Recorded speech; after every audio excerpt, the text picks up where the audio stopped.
Email every other Tuesday. Okay? Is it coming out tomorrow or next week? You just get them when you get them, right? Every other Tuesday they send out a message, and that's referred to as the 314A correspondence request. Okay? It's a list of about 20 people, 20 names typically, sometimes 40, sometimes 5. And those are people the government is literally in pursuit of. They're trying to find out if those people have been in your institution in the last 14 days. You have 14 days to respond to that email. What's really getting bad is when you log in, the only downloads available are the one you received today, if it's Tuesday, and the one you received last week.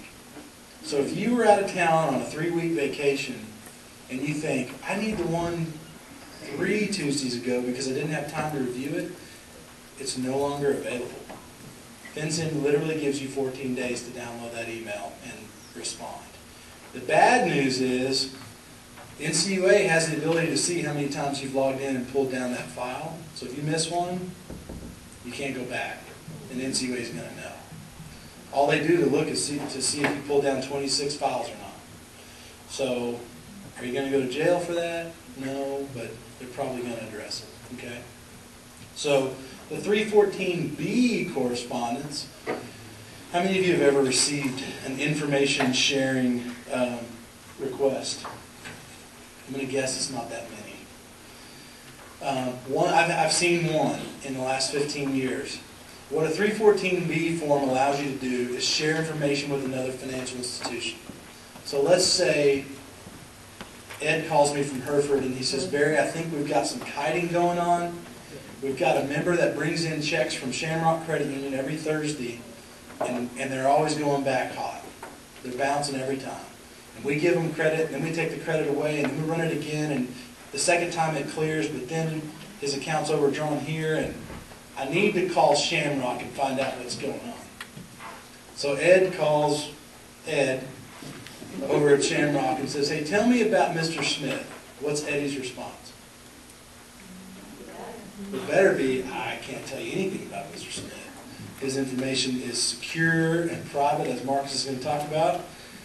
So what can we do? Well, if both institutions will file a 314B with FinCEN, it allows you to specifically share information. Like I said, I've had it come up one time. Amarillo community was involved. There was some kiting activity and stuff. So it's interesting when it happens. And then what's even more interesting is now that we have this 314B in place with FinCEN, both institutions have to put one on file. Ed still can't call and ask things like, well, so who's he married to? And who's he dating? And how much money does he make? And it has to be specific to the potential BSA violation. The information you're sharing needs to be very specific. So just be careful in those instances. But if you need to share data, this is the way to do it. It's not that difficult. Any questions about a 314A or 314B request? So let's distinguish the 314A biweekly email from the OFAC list.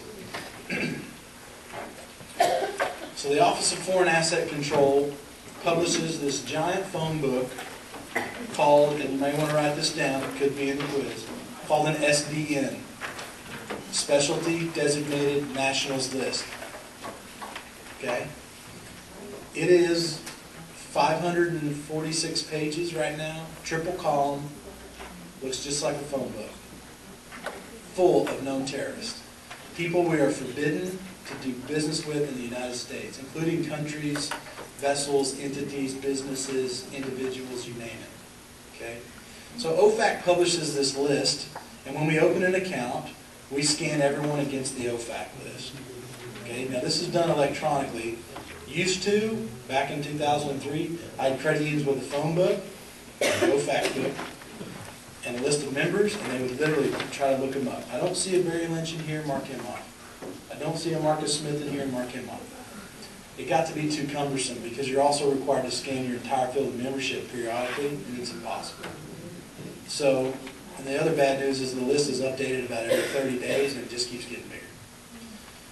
So to distinguish between the OFAC list, which is the giant phone book that's ever growing in size, list of names we can't, people we can't do business with. And that 314A email we get every other week. We need to distinguish between the two, okay? One is not the other.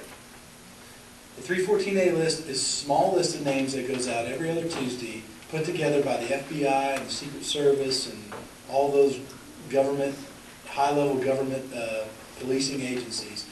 And they're literally in pursuit of these people. They're hoping that they're going to notice that they made a deposit in all along I-40, Amarillo, Albuquerque, Southern Nevada. And they say, look, we found this guy. He's on the run. He's headed to Las Vegas. He's headed to California. They're looking for him. They're pursuing him. The reason they only give you 14 days to respond is because if you respond 30 days later, it's too late. They don't need the information anymore. The SDN list, the OFAC list, on the other hand, it's everybody. A lot of the people on the 314A list end up on the SDN list eventually. So if they don't catch them, if they send out the email on Tuesday and several weeks later they still haven't caught them, they probably just moved the name over to the OFAC list. Okay? Can you say S? Are you saying SB or S? Specialty Designated Nationals. SDN. That's Molly for you guys. I think that just interrupted me. Sorry. Now, please, you guys, ask questions. We're here to learn. The SDN list, Specialty Designated Nationals. So there's an important distinction. A lot of times I talk to people, even BSA officers, and I'll say, give me your OFAC stuff, and they'll bring me the FinCEN notebook, which is the 314A stuff. And I'll say, no, I really need the OFAC stuff. And there's some confusion because they go, well, we scrub them. We scrub them against the 314A list, and we scrub them against the OFAC list. But they're very different lists. Okay? Osama bin Laden, for example, was on the OFAC list. He was on there. He was not published every week. He wasn't on the 314A list every Tuesday. Okay? They knew where he was, they just couldn't find him. So, if a credit union finds or has an OFAC hit, the account must be frozen or blocked immediately, and you have to report it immediately to FinCEN. To OFAC. And what's interesting is I've had credit unions call OFAC, and they tell me somebody answers the phone. Or calls you back. And if you've got a hit, they want to know about it. Okay? I'm sure you'll have to dial 1 and 0 and 6 for the operator. What if it's a block? What if it doesn't match? Say if it's a what? So what if it's like a false positive? Yes. So what if we get a false hit on an OFAC or a FinCEN list? Let me take a step back. One of the complaints I had this year in my reviews was I would look at the 314A list or the OFAC scrubs, and there would be some false positives on there. 3 or 4 names would be really close. Barry Lynch would match Larry Bench on the report or something, and your software is so sensitive that it says, oh, we got a potential match here. And I'd go to the compliance officer and I'd say, you had 3 false positives last week. And they go, yeah, none of them were real. And I'm looking at the report and it just says 3, it just has 3 matches. And I'd say, I really, really wish if we lived in a perfect world, you would put your initials next to that and explain this is not very different birthday, different social, different name, different country. In other words, clear the false positives. Don't just punch holes in them and stick them in a notebook. Because that documentation is important to your examiner. They want to know that you're really reviewing those. So her question is, if we have a false positive, what do we do? I would say you clear it. Your credit union should have a procedure for clearing a false positive. Whether you talk to other employees, whether you do additional research, document what you're doing, and get them off the list. Some systems are good enough that you can go in and check that name and say, look, don't ever match Barry Lynch with Larry Bench ever again. And that's good if you can do that. If you can't, sometimes that shows up every week or every month. And if that's the case and you've already cleared it, I would think just initialing next to it would be sufficient. Same old guy, same old clear. Good question. When they're on the credit report, they will not clear it. Oh, when you're getting a hit? You get a hit on the credit report, they will not clear the credit bureau, will not take it off. I don't know why. And I'm seeing a lot of, You just have to prove the birthday, something doesn't happen. So if I want something, poor guy going there every single time with the loan. well, the new systems now, I've noticed, will have several criteria. They'll have an ID match, they'll have an address match, they'll have an OFAC match. And I'm getting credit unions that'll, it'll say on ID match, failed, it'll say on OFAC match, passed. And I write them up because I said, if we're not sure this guy's the right ID, I don't care if he passed OFAC or not. First thing I got to know is this guy who he says he is. So we need to clear any exceptions that you have on your system. You know, if you've got these layers of ID checks happening because your software is more sophisticated, be sure to clear them all. Be sure to review them all. Okay? And then again, if you're getting what I call noise in your report, like Debbie says, if you got to hit every week it's the same stinking name, call your data processor, call your vendor and say, look, I'm doing this scrub, this is such a waste of my time. I'm not even going to find a real hit because I'm processing false hits all day long. And put pressure on them. Because some of the systems have, you know, if you twist their arm, they can go in and tweak the sensitivity of the scrub. Okay? So when do we OFAC accounts? When do we do our 314A scrub? Every 2 weeks, and how many days do we have to do it? 14 days. When do we OFAC? When we open an account, how long do we have to do that? Technically, before they ever transact business with a credit union. You also do it if you come back and have someone else. Right. Who do we include? She says, she brings up a good point. I come in and I want to have all my children on my account and my dog and everybody else. You do everybody, okay? Everybody who has access to the funds. What if I want to have my attorney on there in case I die, hopefully, you know, 108 years from now, and I want my attorney to be my trustee? Do we OFAC the attorney? The answer is technically no until he becomes eligible or she becomes eligible to actually have access to the account. Okay? But is it okay to go ahead and OFAC? Sure. Sure. If you got their info, do it. Okay? At the time the account's open, so we need to do it immediately. And then why do we need to do it periodically? The list changes She got it. every day. You want to get up there and teach us? No. Sylvia's teaching OFAC. The list changes every 30 days. So if I'm clear, if you clear me yesterday and the list changes tomorrow, could I be on the list? Yeah. So that's another issue that's come up. There's a couple of credit unions still that don't have the software to do this, and it's really impossible to do it manually anymore. So I've looked into it, and y'all tell me if I'm wrong, but I think the Bridger scrubs, I think it's $100 or $200 a month. I mean, I know that's a lot of money for a small credit union. I know that, but it's not so cost prohibitive that I'd say just keep trying to get away with it, because eventually your examiner's going to say, look, you've got to scrub your membership, okay? For $100 a month, you got to do it. There's no app for that yet. You can do a free scrub on individuals. I've showed some of y'all how to do that. You can go to FinCEN's website, put in a name, hit search, and it'll come back and tell you how many matches you've got. But that won't work for your entire field of membership, unless you're going to sit down and enter all 1,000 members or 2,000 members. Okay? Some of you may want to do that, you know. Okay. CTRs. Now remember, Marcus has the boring part. Eddie pointed out to me, he said if Marcus is more boring than this, he said he may just go ahead and check out. Thanks for the boost of confidence. So what's a CTR? When is it filed?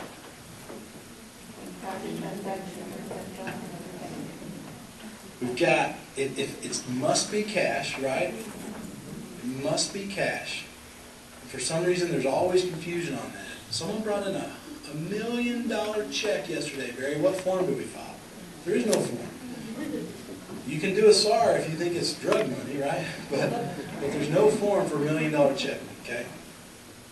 It's actually got to be over $10,000. I had 2 exceptions recently. Credit union filed 2 CTRs on exactly a $10,000 transaction. Technically, it's got to be a penny over, okay? What about multiple currency transactions? Smurfing, remember we got a bunch of little transactions happening consistently over a long period of time, and if I put them all together, I get one big Smurf, I get one big deposit. Probably do a SAR, an SAR, which we're going to talk about, a suspicious activity report. Because why would someone structure a deposit? To avoid reporting. They don't want you to tell the government what they're doing, okay? And that in and of itself is a red flag. So this is something new, okay? So I'm going to take a minute to talk about this. Who benefits when a cash deposit is made? I heard joint owner, I heard everyone. Certainly the person bringing the money if they're on the account, right? When we do a CTR, and I shouldn't be telling you guys all the answers because my next BSA reviews are all going to be blank, you know. When we do a CTR, we have to include everyone who benefits from the transaction. So if a wife brings in $15,000 in cash and deposits it into hers and her husband's account, the husband must be named on the CTR. Okay? Now why? He's not there. What if he's standing at the ATM machine outside? Can he gain access to those funds anytime he wants to? He is immediately entitled or the beneficiary of that deposit. Now the opposite is not true. If my wife goes and takes all 10,001 penny out of our life savings account, and I'm not there physically, you can't assume that I benefit. So only she would be named on the CTR. So when a withdrawal is made, you identify the beneficiaries by who is in your line of sight. Because I get the question all the time. What if the husband is sitting on the lobby couch and the wife is making a $15,000 withdrawal? Should I include the wife? I don't think she has to have her arm around him, vice versa, for them to be considered both benefiting. Now, I do get this question, what if the husband's out in the car? It's a judgment call. If they're not physically in the credit union, I'd say it's a judgment call. I probably would say you don't have any, you're not expected to go search the parking lot when a transaction's made, so therefore it's probably reasonable to say you would just name the one who made the transaction, the withdrawal. Okay? Another thing that's come up is, again, back to the attorney. I've got some payable on death beneficiaries on my account. I've got an attorney that's going to take over if I die. Those people, do they benefit from a deposit? Am I alive? Well, I made the deposit, right? So we know I'm alive. They haven't benefited yet. So we don't have to include them on our CTR. Okay? Does that make sense? They're not an immediate beneficiary. How many days do we have to file? 15. Who knows why this is a trick question? It was 25. They gave us 25 days if we filed electronically, okay, for about a year. And then they said in July, you must file these electronically.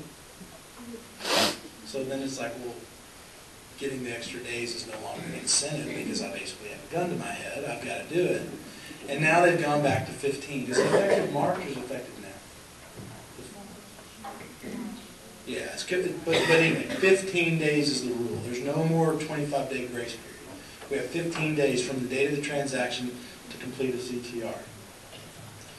All right, who can explain to me the goal line rule? Uh-oh. Lump of coal.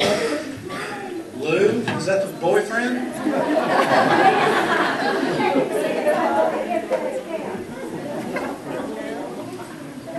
I never get a call. That's worth it. Is it liquid? No, it's chocolate. All right, who can explain the goal line rule for CTR? Doesn't part of the ball have to be on the line? Come up here. You volunteered, come on. No, I didn't. Come explain it. What if I'm wrong? Well, if you're wrong, you don't get the magnet. This, by the way, will hold like 1,000 paper clips. right, so Sandra is going to explain the goal line rule for the tellers. New tellers. And this is what's on the line. So they can hear you. You said you could explain it. Come on, Sandra. Here's the notes right here. Oh, okay. Where is that? Tell me where. If part of the ball is on the line, then it's A touchdown. So, how does that apply? That's good. So is this the touchdown? No, it's not. How does that apply to the teller? Once it crosses your window, it's considered. A touchdown. Take care. Don't put it near any valuables. Okay, big hand for Sandra. I didn't realize she was so shy. So once the money, there's an invisible line between the member and the teller, or the member and the loan officer. Loan officers, you understand, if someone makes a payment or a down payment on a loan in cash, you could be responsible for notifying your compliance officer. A CTR is necessary. There's an invisible line. Once the money passes over that line, it's a touchdown. A CTR is filed. So it's just like in football. What if you hand the teller $12,000 and then you say, wait, my wife said to keep $2,000 of that. Give me $2,000 back. And you hand the member $2,000 back. It's still a CTR. It's still a touchdown. It's no different if the receiver pushes the ball across the goal line and then pulls it back. They don't undo the touchdown, right? It's a touchdown. All he's got to do is knock over that little orange cone. Okay? So once the money goes across the line, a CTR is triggered, no matter what follows. Okay? What if there's transactions that happen in the same day? Okay, we can aggregate these transactions if they occur in the same day. If I make a $5,000 deposit in the morning at branch A and a $6,000 deposit in the afternoon at branch B, we can aggregate those. We don't have to call it smurfing and we don't have to file a SAR. We can file one CTR for the aggregated transaction. Okay? Now I get the question all the time, what if it happens today at noon and tomorrow at 12:30? I would probably aggregate. But if they're spreading them out, if it's Monday and then Thursday and then next Wednesday, we're probably going to file a suspicious activity report. Not a CTR, but an STR. Okay? What are the most common filing errors? This first bullet point is probably the most common exception I have on BSA reviews. Is the occupation, if you look at the instructions, which I encourage you to do if you're the BSA officer every now and then. I mean, I read them all the time. If you look at the instructions, it asks for a description of what the person does. Okay? All the time I get for, say, like a business owner, it'll say gas station. Is he the custodian at the gas station? Is he the owner of the gas station? Does he change oil at the gas station? Is he the clerk at the gas station? So the most appropriate answer would be gas station clerk or clerk. Okay? Auto repairman. It's tough because is retired a description, a good description? We would want to say retired teacher. Why is that important? Who is getting this information? What is FinCEN doing with it? If I'm a retired, if I'm Donald Trump and I'm a retired real estate mogul and I make a $10,000 transaction, it probably doesn't send up as many red flags as if I'm a retired janitor.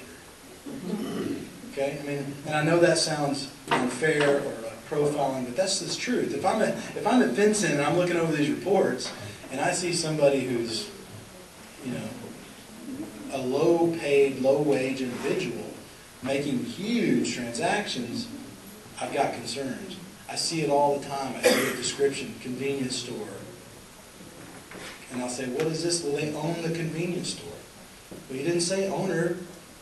Is it a clerk?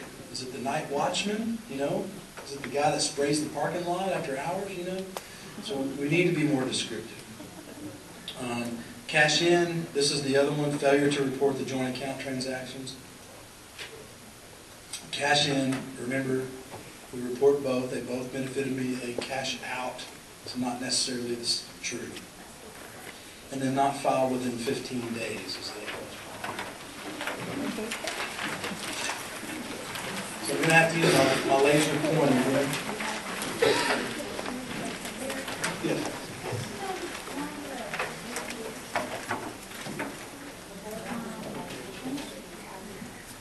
I'm not filing.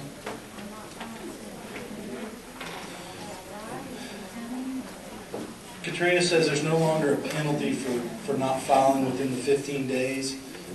Truth is, I don't know the answer to that. There are penalties, so if it's not, I would say any violation could be penalized with civil money penalties, but there's a lot of grace in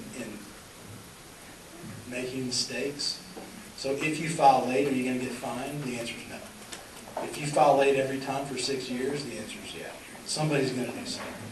So I don't know if they removed that specific penalty. And if they did, they'll probably reinstate it now that it's, because everything's electronic now, information's moving much quicker. So that's a good question. If I don't know the answer, it's a good question. So let's look at it in a joint cash transaction. There's a section A at the top, or part 1, okay? And it basically says this is the person involved in the transaction. Who goes there? Who's the person? Not necessarily the person who made the deposit. It's the owner of the account, okay? Because if you look at part 2 or section B down here, it says the individual conducting the transaction. So if I've got an intern, Laura Beth, back there. She's probably smart enough not to do this. But if I handed Laura Beth $15,000 in cash and said, "Would you do me a favor? Could you run by my bank and deposit that?" She wants to keep her job, right? So she said, "Oh, yes, sir, I'll do that right away." So she goes and does that. Where does Laura Beth's name go on this form? Yeah. It does, right? It goes right here under the person who conducted the transaction. Okay? So she's not a member, she's not on my account. How do you get that info? ID. Gotta ask. Gotta ask. So how many tellers know what information is needed to fill out section B of this form? And we know what to ask for. So it causes problems. Okay, so let's say this is a cash out transaction, a cash in transaction. It's going to benefit both me and my wife. Laura Beth makes the deposit. Let's talk about the form. My name goes here, part 1. Laura Beth's name goes here, part 2. My wife's name goes on the next page under part 1. Okay, she benefits from the transaction. My wife's name does not go here. She did not conduct the transaction. Okay, so if I make a deposit, take Laura Beth out of the equation. I make a deposit into my wife's account. Again, it's in excess of $10,000. My name goes here in part 1. No one's name goes here in part 2. And my wife's name would go on page 2. Okay? Everybody understand? Probably one of the most common errors I'm seeing now.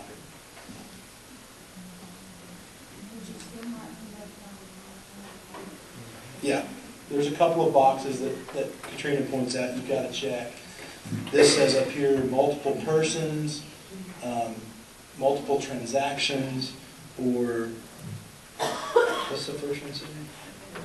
Ends on prior report. So it would be multiple persons transaction, and then on the back you would put my wife's information. And remember, that's on cash in. Yep.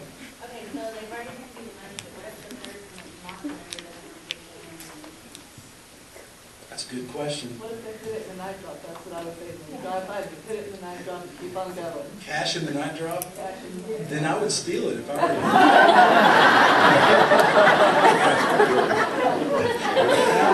I'd let Laura Beth answer to her boss on that one.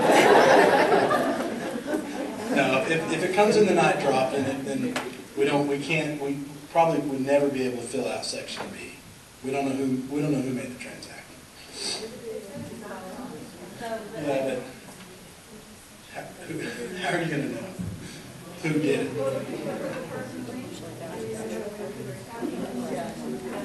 The person who made the transaction? Yes, yes. Yeah, you'd fill it out.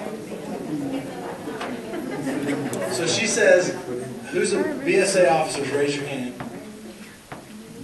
She says, Laura Beth refuses to give you that person's information. What do you do? Put her in a headlock. Rochambeau.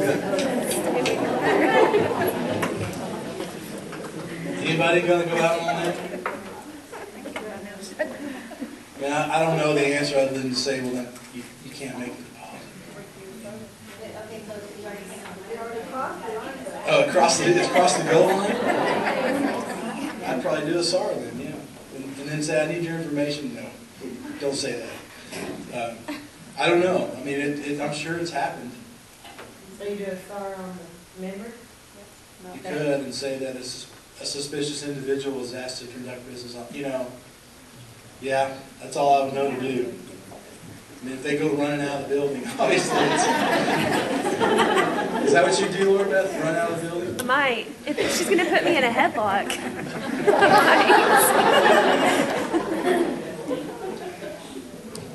When that happens, yeah, get your security video, do a snippet of them. No, I'm teasing.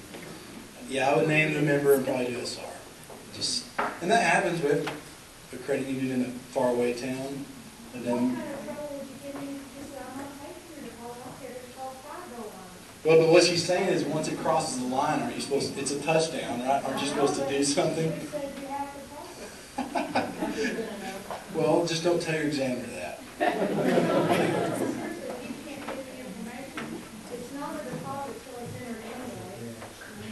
And if she's not to be willing, like, well, then go tell your computer they're coming.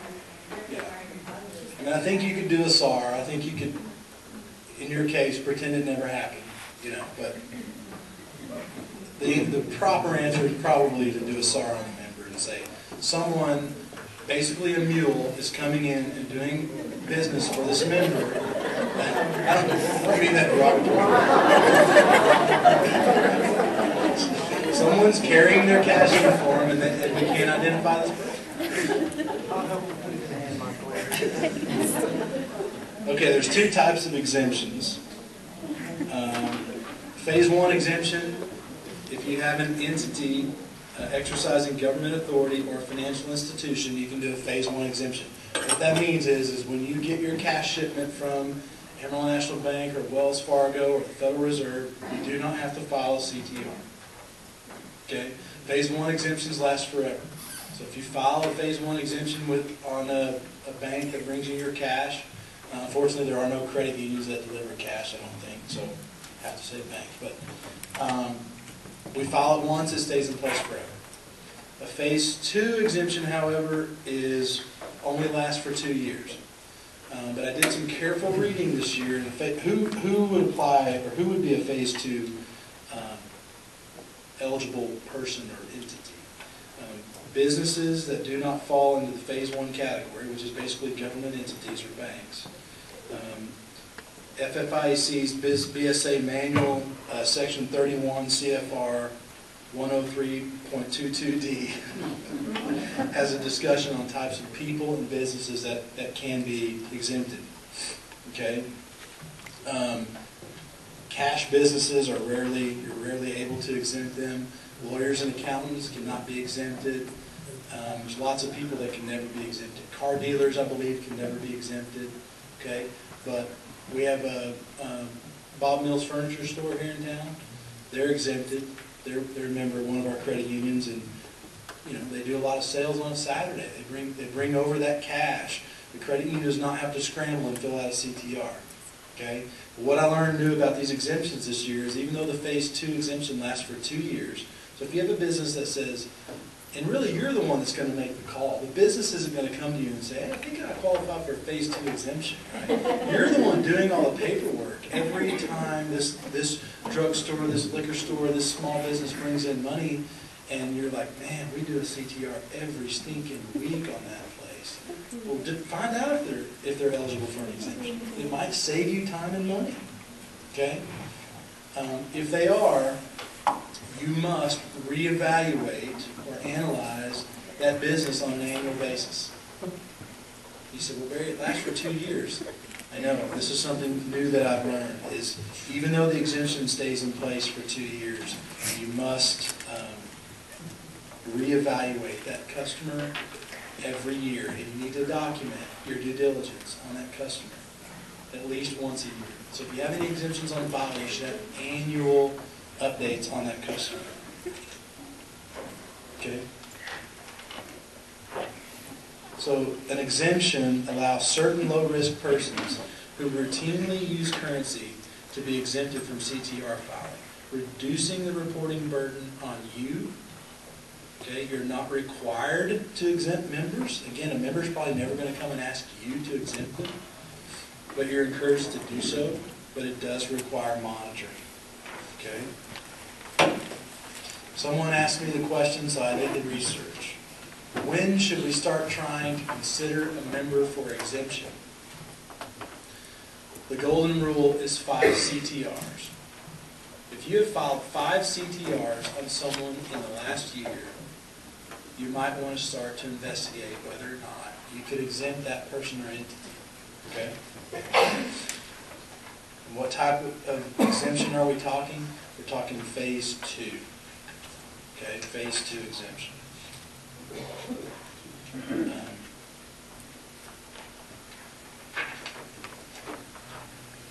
Businesses that are ineligible for exemption, I had a couple of pages of them. Pawnbrokers, auction services. These entities can never be exempted. Investment brokers, lawyers, doctors, and accountants. Isn't it funny? You know who writes these laws, right? They're attorneys. They're lawyers. Lawyers are so hard on themselves. Troy Don, what do you think? Troy Don's an old attorney. All right. We're on the home stretch here. We're going to break quickly, have Marcus come up, and then we'll have some lunch, okay? A suspicious activity report. We've referenced this thing all morning. Anytime we don't file a CTR, typically we file an SAR, so some of you are saying to yourself, what the heck is an SAR? Credit unions must file SARs within 30 days of a suspicious transaction. Okay? What is a suspicious transaction?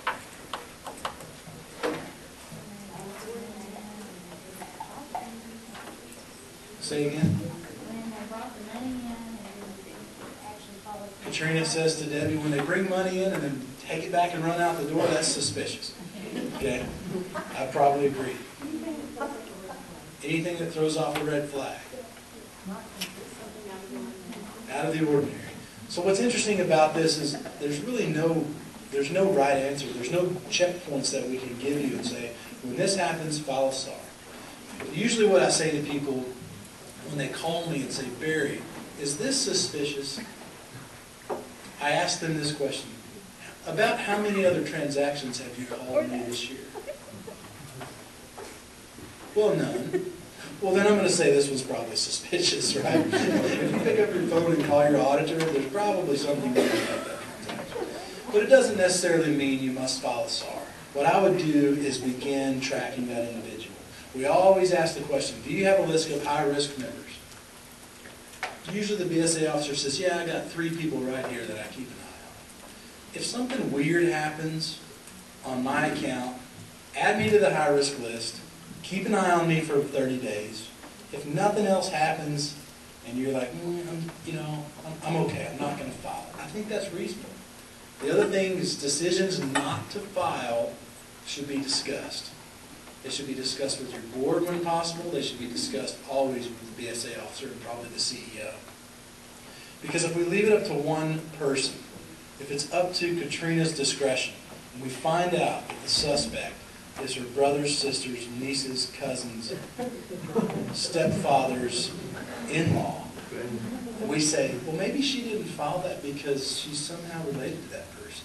Now she looks suspicious, right? Because we're thinking, I would have filed it, but she didn't file it. So I think bringing these decisions not to file to some sort of executive committee or board or, the senior CEO, et cetera, is always a good idea. And to document that. So don't you make a decision not to file an SAR for every single transaction that occurs every single day? Yes. Those are not the types of discussions that we need to bring to the board, okay? When you think, should I, shouldn't I? I think those are the discussions we want to take to the board, okay? So what is suspicious? We really can't define it. When your gut tells you, though, it's at least, I would follow up for 30 days. I would at least keep an eye on that account and probably talk to your employees, okay? If you go to your employee after seeing something that you think might be suspicious and they tell you, oh yeah, that member, man, they do the weirdest stuff, I'd follow, okay? I'd follow. I showed this last year. I'll probably show it every year. This is page 3 of the SAR form. The reason I show this is how many of you does this look like something you need to fill out? Lou? I'm out of cold, Lou. This is not a set of instructions. Page 3 is where we write what's called the narrative. It's the most important part of the SAR. The most common SAR error is that this gets left blank. And the fact that they've graded out, it almost looks like, okay, the instructions are done. This is the end of the form. I hate the design of this form, and it hasn't changed in over 15 years. This is instructions for how to fill out this part here, and literally type it up. Lou, you're going to have to call him. I know. You're just going to have to call him. Sorry, people. Gave you a break, didn't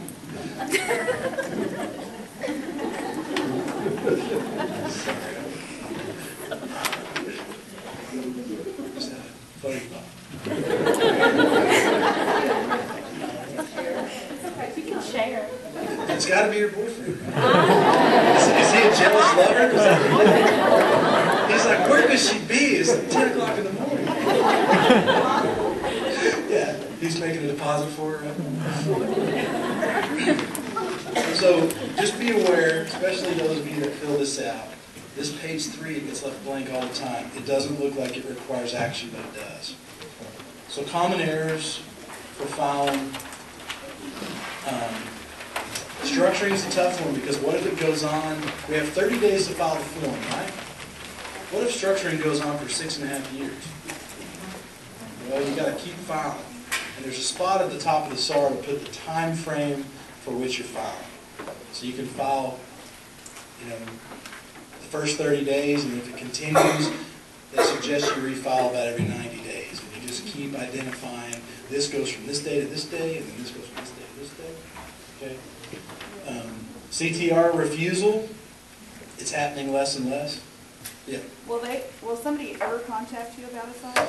No, that's a good question. She said, will someone ever contact you about an SAR? Typically the answer is no.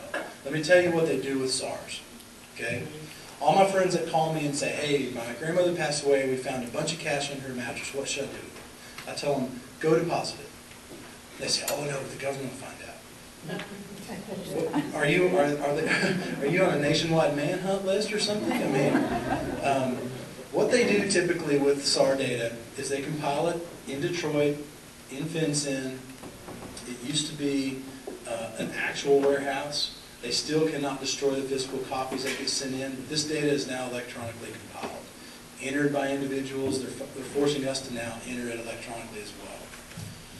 What happens, I've had several investigations, fraud investigations. You all know stories that CEOs in Pampa, and other towns have found themselves in trouble. What happens in an investigation when the FBI gets contacted, or when whomever initiates an investigation, which sometimes the examiner can be involved, sometimes the FBI is involved. The first thing the FBI will do is call FinCEN and say, hey, send me everything you got on Barry Lynch. Okay? And they get this, they think I might be a drug dealer, let's say. and they call FinCEN and say, send me every CTR, every SAR, and that would be from any financial institution in the United States. And they get nothing back. Are they more suspicious or less suspicious that I might be a drug dealer? They're less suspicious. There's no history at all to indicate that I'm a high cash transacting individual, okay? In the cases where I've seen investigations happen, these things come back, 9 times out of 10, there's a ton of information. So they're using that information to enhance their investigation. They're using that information to get an indictment. They pull it down. Barry's had 97 CTRs filed on him in the last decade. Barry's had 14 SARs filed on him in the last 5 years. I mean, that's good stuff. But unfortunately, now as technology is, Janie, they don't, when a SAR gets filed, there's no bat phone to the FBI where they just immediately run to your credit union and say, tell me what you saw Barry doing. So some people say, well, isn't it a waste of time and energy?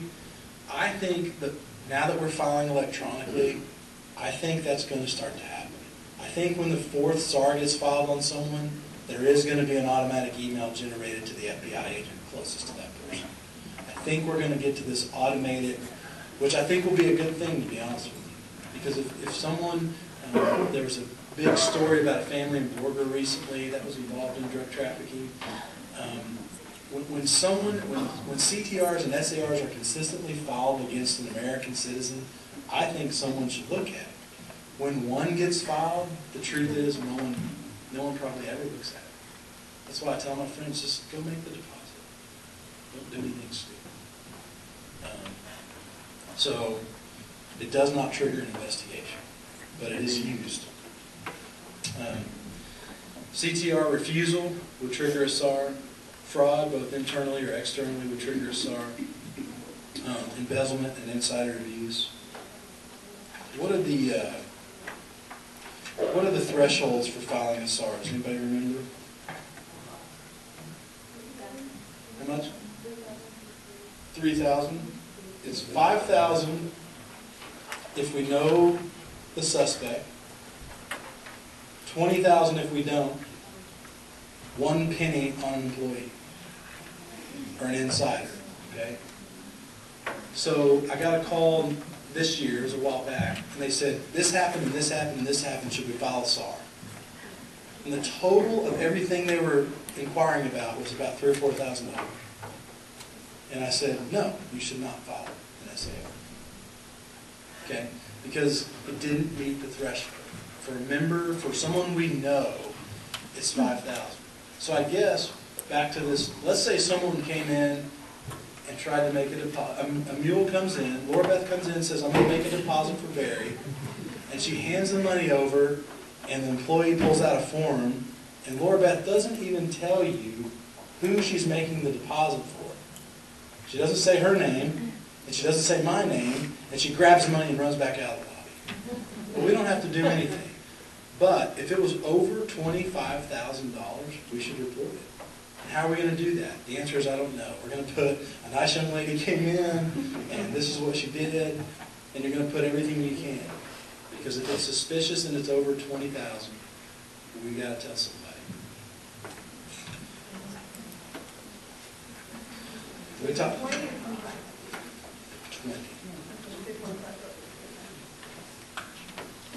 I will look that up during the meeting. So the fact that a SAR has been filed is a super, super secretive thing. So, again, I highly suggest that if an employee comes to you with reportable activity, either the BSA officer or the CEO or the board of directors thank that employee for the information and never discuss it with them again. The teller does not need to know whether a SAR got filed.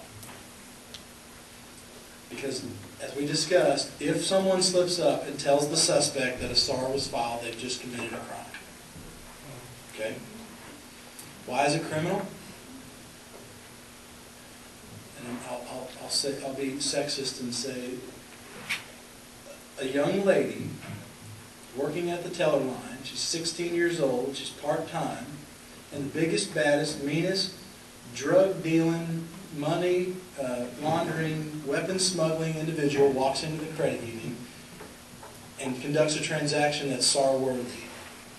And someone goes and tells that drug dealer, you're not going to believe this, but little Susie over at the credit union is the one that told the FBI about you. Is that good for little Susie? That's why it's a crime. Okay? And I've told the story, but I had to testify in 2003 in federal court, and one of the questions was, how did you find out about the activity of this particular person? And my response in practice was, I got a copy of the SAR and I read it. And they said, you would be held in contempt of court. You cannot acknowledge the existence of the SAR once it's filed, in any circumstances. So, the best thing to do is have the individual or individuals that make the decision to file be the only ones that know. It just takes the burden off. It's like, is it okay to tell the teller? I suppose it is. It's certainly not a crime. But why burden them with that type of... If that's the kind of thing that slips out over a beer with their friends, and it somehow circles back to that individual, they're in trouble. Okay? It's punishable. It's criminal. So, keep it simple. Monetary instruments. I'm going to save us some time.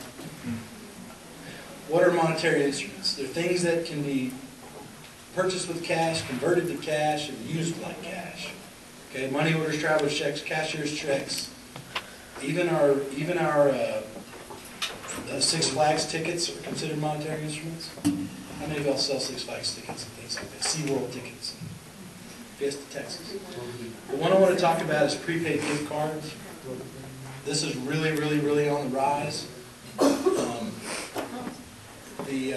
There was a huge debit card fraud that took place in the last 12 months. A lot of credit unions were affected. Millions, actually billions, were stolen by a group of organized criminals in California. They created fake debit cards, and they used fake debit cards. Guess what they used those debit cards? Guess what they purchased with those fake debit cards? Gift cards. Why would they purchase gift cards? It's not trackable. Can they be sold? How many of you have been to a silent auction and you bought a $50 gift certificate for $20? Anybody done that? It's a good deal, right? $30 return on your money. So if you knew someone who would sell you $1,000 worth of Target gift cards for $900, I'd do it. I'd do it if I knew them. So I bought we had a young man that interned for us this summer. He's like a pro golfer. And he would win these golf tournaments every week. And these golf tournaments give you gift cards. He didn't want them. So he sold them to me and Greg for about 50 cents on the dollar all the time. We're like, yeah, I need a new putter, you know. I'll take that. I'll take that. So what they realize is they're easy to move. And they contain a balance. These gift cards are as good as cash. They contain a balance. And so we need to be careful if they're sold in your credit union, which is becoming more and more popular. We need to realize they're monetary instruments. We need to realize those that are purchased in cash in excess of $3,000, and that would include multiple purchases. It would be one gift card for $3,000. It would be multiple gift cards for $3,000. We would need to log that information. Okay. What do we need to log? What kind of information do we need to have? We need the name of the purchaser, the address, the account number or social number, date of birth, date of purchase, type of instrument, serial number of each instrument, dollar amount purchased using currency, method used to verify their identity, and identification of the transaction as part of multiple sales during one business day. So a lot of information we need to capture, right? So how many of you have a log for monetary instrument sales? Now, some systems, if Barry comes in and he's a member, and I'm going to buy a monetary instrument, a traveler's check, let's say, and you're going to sell it through my account, then you have all this information. It's on the system. But if a non-member were to buy some of these things, or if you don't run it through my account, then there's no record of this transaction. I can convert cash to a gift card without anyone knowing. And in those cases, we would need to create a separate log and maintain it. Okay? Got a little bit more on wires. well, let's just skip out. So what, as an employee, what do you need to take away from today? First and foremost, know who your BSA officer is. Second, if you don't know something, ask. Ask me, ask your officer, ask your CEO, ask. If you've never read your BSA policy, you need to take a look. Okay? It's usually not very long. And when in doubt, retain the records. I get that question all the time. How long should we retain this? And I'll say, I think it's 5 years. And they'll say, well, we've already shredded it. Why are you asking?